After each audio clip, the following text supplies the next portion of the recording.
Welcome to this week's edition of Spotlight on Jackson County. I'm your host, Michael Paul, and joining me in the studio today, Ken Flanagan. Hey, buddy. Ken's with the Board of Supervisors, Public Information Officer with the Board of Supervisors. Always good to see you. Happy to be back, my friend. Happy to be back. Tell us what's going on in the county. Anything How new? are you doing? I'm doing great. I mean, All right. Except for these rainy days we've been Man, I having. tell you what. And the grass is growing. The grass is growing. My weeds are at record pace right That's now. right. It's fantastic. And all the dogs in the neighborhood are happy. We were talking before the show. Yes. There's several things that we want to mention, but the first thing is the new planning department. Yeah, this is kind of a big one for us. And about a year ago, we set about the planning department, Michelle Bishop Coates and her staff. They said we wanted to try to... Michelle Bishop, by the way, and Yes. I went to school together, and we've been friends since we were small children. I've known Michelle all my life. And you know, honestly, she's one of the kind of the foundation leaders with the county. She knows so much about her department.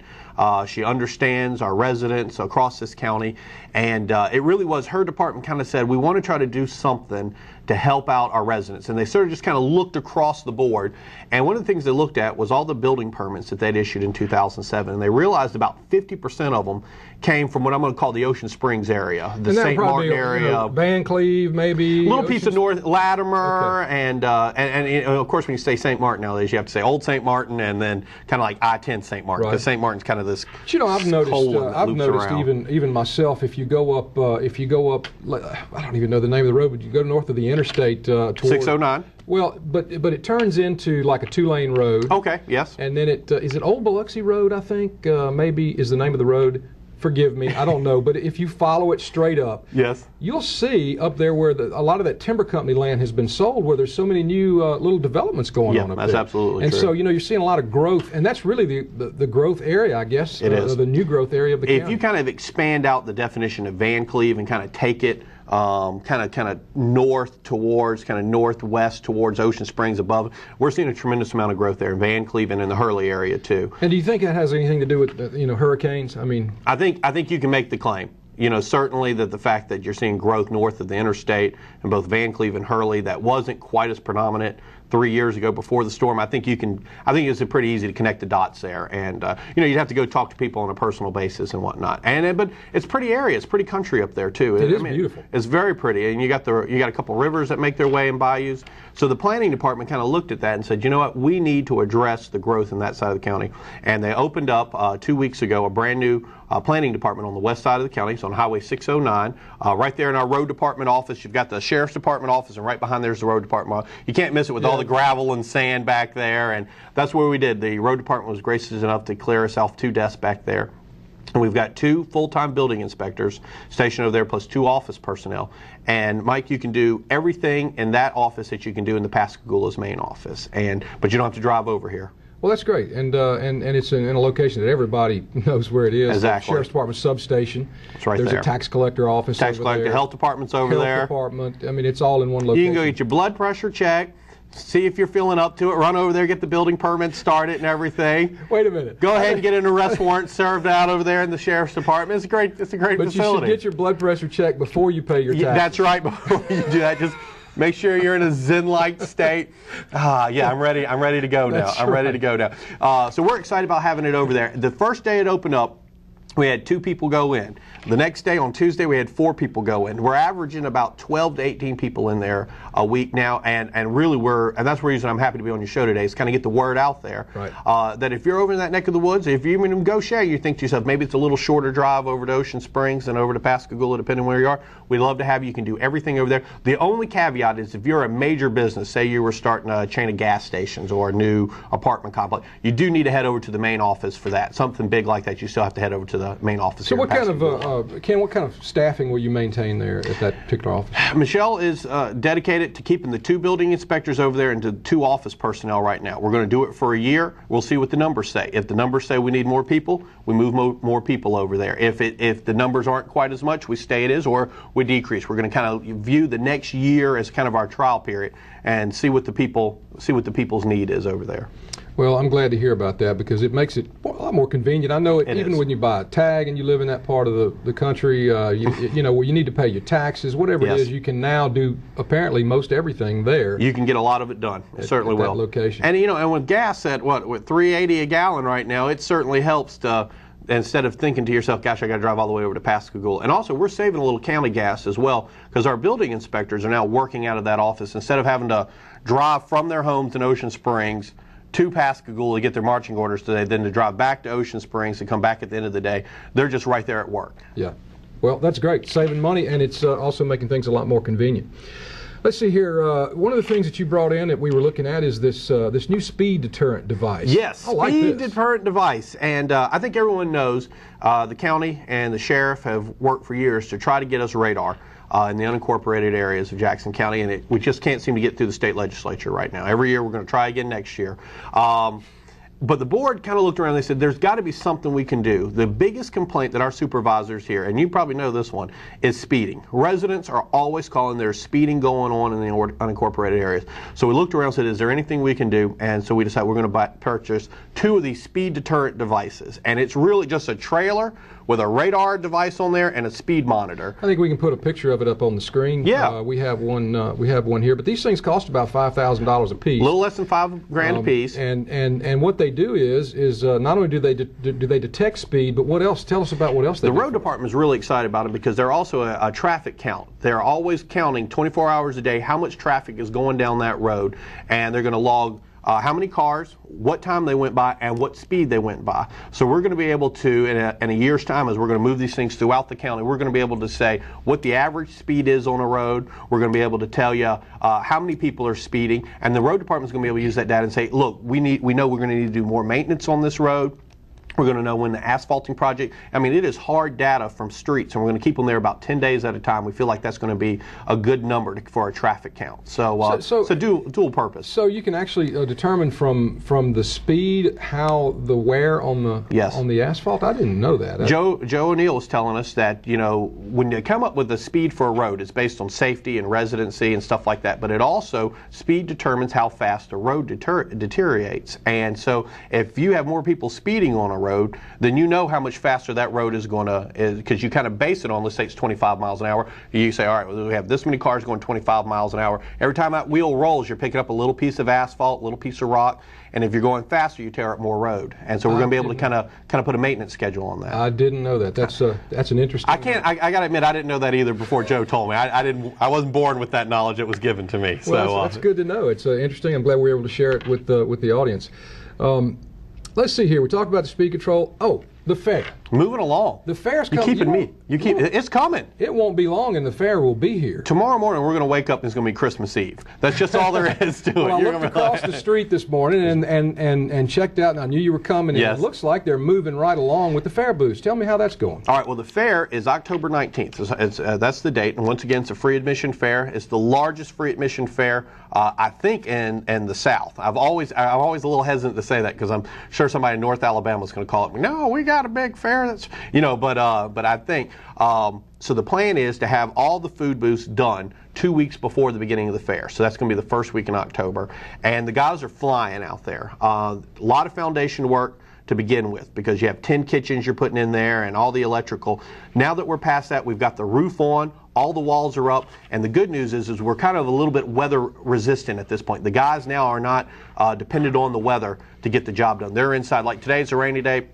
No problem. They're inside doing the mudding. They're doing all the electrical stuff. When it stops raining, they get back out there and start working on stuff on the outside again. So that was the first phase, is to get that big canopy over the top of them all. And the best part is it's going to be 10 booths, and they're going to be very, very similar to the old style we had. It's going to still have that same feel where you're going to sit down and you're going to be able to be served through the windows and the benches. All of that's going to be there. It's just going to be a big roof over the top now. That's awesome. The fair is always a fun time, particularly for the kids. Everybody's looking forward to going.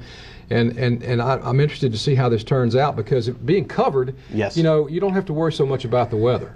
I think we've all ate wet gumbo over there. I think we've all have been huddled up with the awning just barely over the top of us. Our backs are getting wet, and we're trying to eat the gumbo.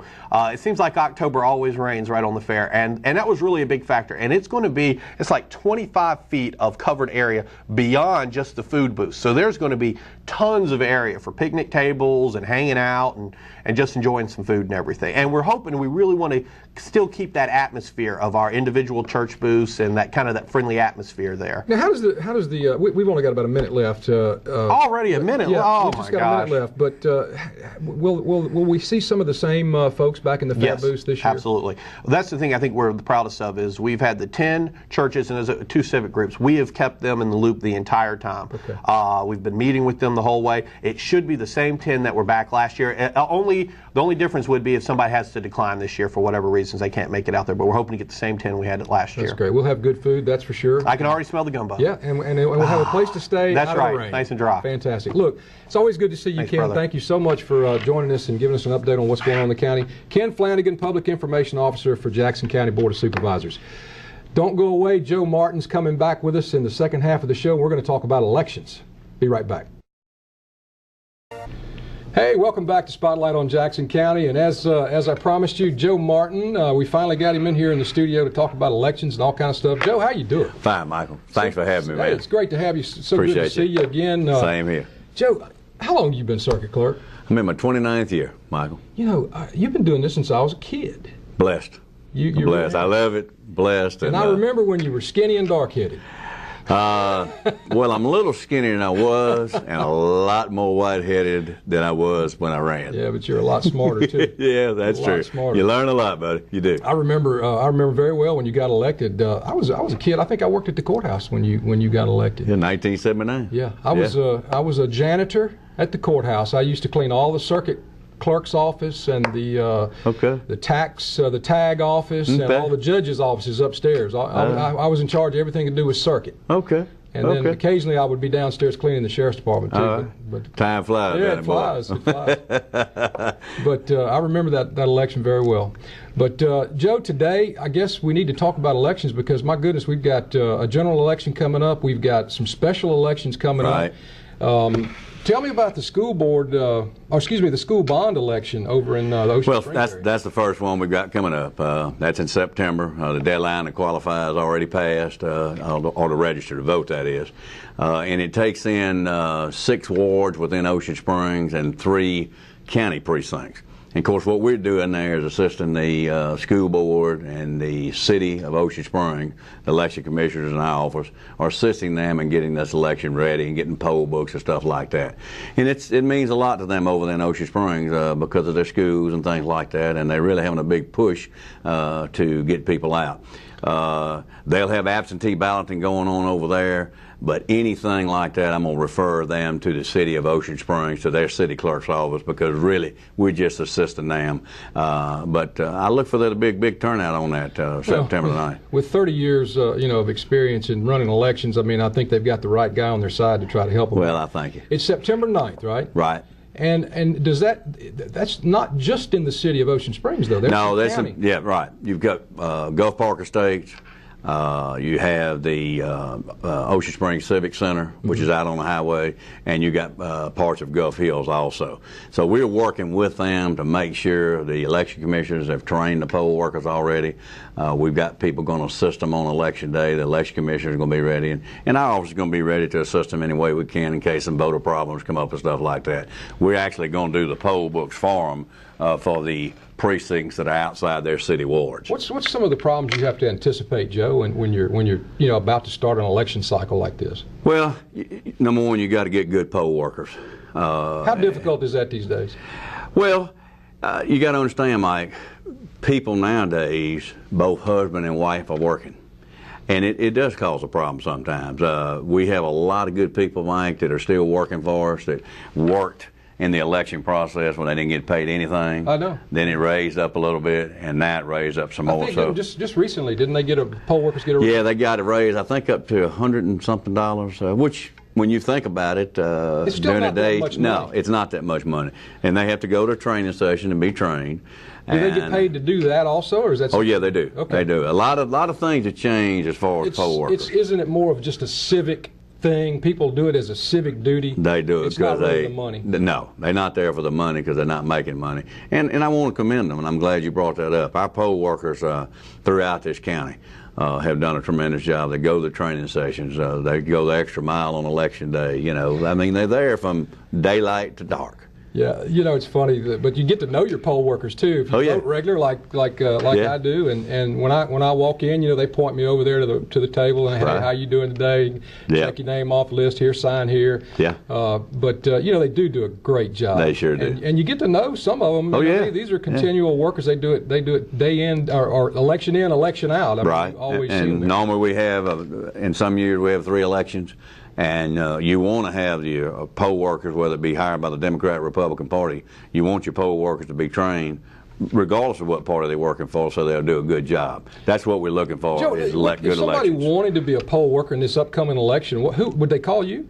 Oh, yeah. Well, if they need to be a poll worker for the Ocean Springs election, they need to call City Hall of Ocean Springs. Okay. Now, those poll workers have been trained, but they may need some extra, so you might want to call City Hall. Okay. Of course, the election coming up, and we're going to talk about that in a minute, the special election, which will be handled by us, the county. The election commission is us. All right, we'll go ahead and start talking about that. Right. And that's Danny Geis last week was appointed to the parole board. Right. And he's in District 114. Right. How many precincts are in 114? And I think Danny's a multi-county. It is. You go Harrison and Jackson. And you got a lot of west side precincts, Highway 57, Villa Maria, Ocean Springs Community Center, Gulf Hills, St. Martin, Latimer, and LaRue. So it covers a big area over on the west side of the county. Good, but how much of Harrison County is he in? Do you know? I do not know how many precincts he has in Harrison County. We've already had 2 people inquiring about it. That election will be September the 23rd. September 23rd. Right. And that'll be a special election. So, wait a minute, we got a school board election coming up on September 9th. Right. Then on the what did you say? September 23rd. 23rd, we've got the special election for District 114. That's to replace Danny Geis. Right. Then we are going to have the jail bond issue, but that's going to be tied in with the presidential election. So we got 3 pretty good elections coming up within the next 3 months. We sure do. The voters are going to have their chance to speak out on the school bond issue, decide in the west part of the county, in Danny Geis's area, who they want to represent them in the legislature. Right. And then we're going to have, we have president, vice president, Senate, congressman, election commissioners. Wow. Supreme Court judge. So we got a lot going on. Joe, do you ever worry about voter fatigue? When you got this many elections coming this quick? No, I'm going to tell you, Mike. I think people, especially presidential election, I think we're going to have probably one of the biggest presidential elections we've ever had. There's just so much interest in getting registered and getting voting, and I want to encourage people. So this is a prediction now from you. This is going to be the biggest turnout we've ever seen in Jackson County. I think so. I really do. How do you gauge that? Just by what you hear? I gauge it by the number of people we hear that are calling, the number of people that are registering to vote, number of people. We got about 75,000 registered voters right now in Jackson County. You gave me a number, 75,560. Right. Probably more than that today. And probably is, and probably will be more then. But there's a lot of interest in this election.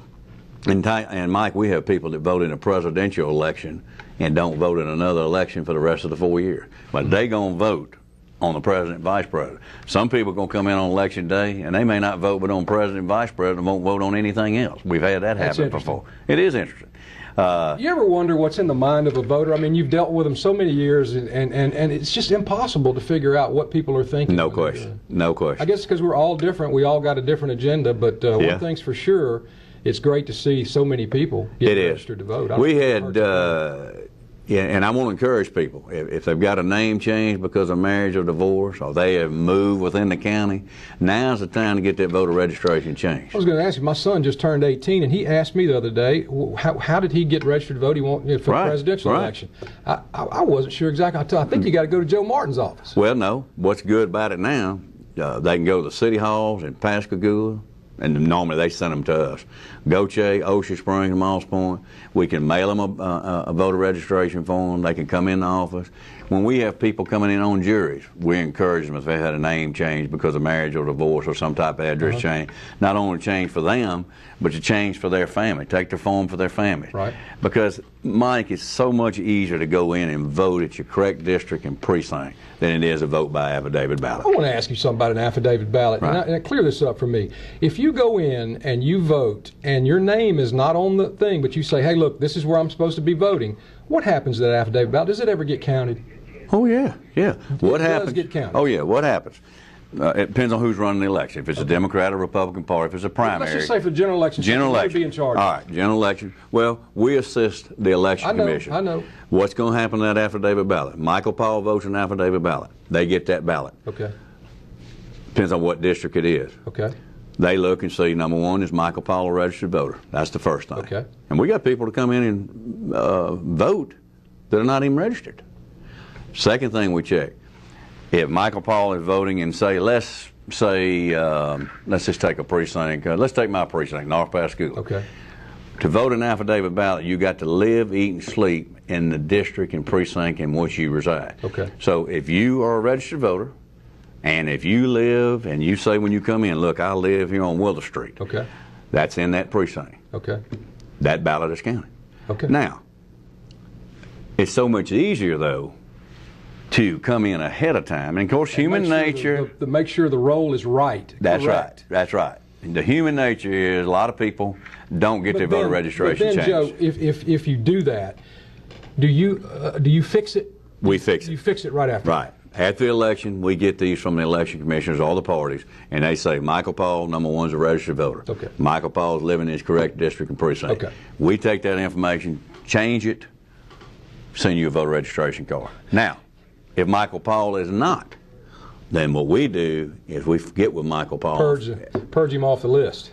Well, no. We get with Michael Paul, say, number one. Where are you? Where are you? Yeah. And if we can't find you, okay. say you hadn't voted and say you have been purged. Okay. Well, you can come in and start the process over again and register to vote. I got you. Okay. I got you. The bond issue for the jail, that's coming up. And right. That's going to be in conjunction with the presidential election, which right. is November 4th. November 4th. The October 4th is the deadline to register to vote. That's right. So if my son wants to vote in this election, he's got to be somewhere, either one of the city halls or he your needs. office before He October needs. 4th. That's exactly right. I'll have to tell And him. what would have been good, but it's human nature. We forget to do things. If he could have got registered to vote, he could have voted in the bond issue. Doesn't he live in Ocean Springs? He does. See, well, I mean, he's a student at the University of Southern Mississippi. Well, okay, but he could have voted yeah. by absentee ballot, and that's a good point too, Michael. If they're off at school, and there's a lot of students that are not going to be able to get home, they need to either call us about Will you send an affidavit ballot to them? We'll send an absentee to them. Excuse me, absentee ballot. Yeah, we'll send an absentee to them. Now, we're also going to be open. Once we get that ballot, and we hope we'll have it 45 days ahead of time, we're going to be on the office. Open from 8 to 5, 5 days a week. We'll be there during the lunch hour. The 2 Saturdays before election, October the 25th and November the 1st, we're going to be there from 8 to 12. Now, November the 1st at noon, that's the last day that you can vote by absentee ballot. Say that again? Last day to vote by absentee ballot is November the 1st. November 1st. Well, that's a only Saturday. 3 days prior to the election. That's right. Well, and anybody after that time, of course, they have to go to their you precinct should know vote. if you're going to be in town or not to be able to vote right. by that date. That's right. great. And you stay open on Saturdays, too, before the election. The 2 Saturdays, we'll be there till 8 to 12. But what I want to encourage these young people, don't wait to the last minute. Now, you know these kids are going to procrastinate. I know. I know. But a they're lot not going to take our advice. I know, but at least we can tell them. That's right. At least we've told them. That's right. But we encourage, and that's something we do, Michael, every year. We've been doing it since 1980. We go to the high schools and get all these young people registered. Because, Michael, those are people that are our future leaders. That's right. They're the people that are going to be circuit clerk, or a policeman, possibly president, possibly senator one of these days. You never know. And they got to get involved and be part of our government. What kind of stuff do you have to do to get the general election ready, Joe? Well, we will be cranking up on. We're already cranking up. We get with the maintenance department, the sheriff's department, the election commissioners, the parties, us, and then we have to get poll workers trained, and the poll worker training sessions will be throughout the county. And when do you've already started doing that kind of thing? Well, we've trained the poll workers the Election Commission has for the school bond. Okay. Then we'll have to train the poll workers for the District 114 and hold that election. And I know all this is all going on. We're going to be getting ready for the November 4th election, okay? And so poll worker training sessions will be held. And anybody who wants to work the polls, I encourage them to call their election commissioners. They also run this year too. And let me say this to you. We have a tremendous relationship. That's a great idea. I need to have Mary Anderson on here. You sure do. Commissioner. That's right. And in fact, I'll tell you a story. I appointed her when I was on the Board of Supervisors. You sure did. When she sure did. There was a death, and I'm trying to remember who it was. Dick Sutherland's father-in-law, Mr. John Engel. John Engel. Sure did. You're right, Michael. And, I appointed her, and she's been there ever since. That's right. And the election commissioners and our office and the parties and these people, the maintenance and sheriff's office, we work together as a team, and the poll workers. It takes all of us to get these elections done and get them done right. Also, I want to say while I'm here, I want to thank my staff. They do a tremendous job for me. I've got 15 full and part-time, 14 full-time people and 1 part-time person. And without them, I couldn't do it, Michael. They take care of me. They sure do, and you've always had a good staff. Yeah, and they make me look good, and I want to commend them in public too. I'm glad you did, Joe. And look, that's it, man. We spent 15 minutes. Can you believe it? It's gone. We ready. But I want to come back before the election when we get the ballot. That's a deal. We'll do it. All right, buddy. Joe, thank you so much. Thank you, Michael. All right, baby. Thanks for joining us on this week's edition of Spotlight on Jackson County. We'll see you again next week. Thanks.